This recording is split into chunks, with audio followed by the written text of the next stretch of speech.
বন্ধুগণ, এটা হচ্ছে আমাদের বংশী নদী। সাভারের পাশ দিয়ে নদীটি চলে গেছে।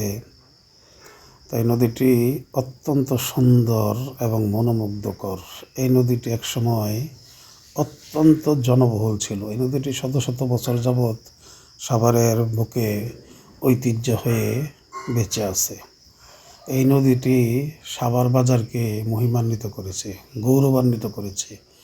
সাভার বাজার এক সময় অত্যন্ত জনপ্রিয় এবং গুরুত্বপূর্ণ একটি বাজার ছিল। এখনও অনেক রাস্তাঘাট হওয়ার পরেও কিন্তু এই নদী প্রচুর পরিমাণ গুরুত্ব বহন করে। ঢাকা থেকে যত মাল আসে, এখনও সাভার বাজারের বেশিরভাগ মালগুলোই এই বংশী নদী দিয়ে আসে সাভার বাজারে।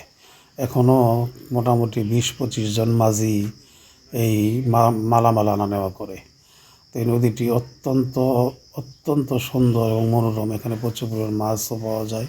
তো ইদানিং বর্জ্যের কারণে নদীটির বেশ কিছু ক্ষতি হয়েছে। এই নদীর উপরে সাভার বাজার অবস্থিত, একদম নদীর সাথে। এই নদীকে ঘিরেই কিন্তু এক সময়ে এই সাভার বাজার, সাভার যে হিন্দু পাড়াগুলো এই নদীর উপরেই অবস্থিত ছিল। তো সবাই ভালো থাকবেন, পাশে থাকবেন। ধন্যবাদ।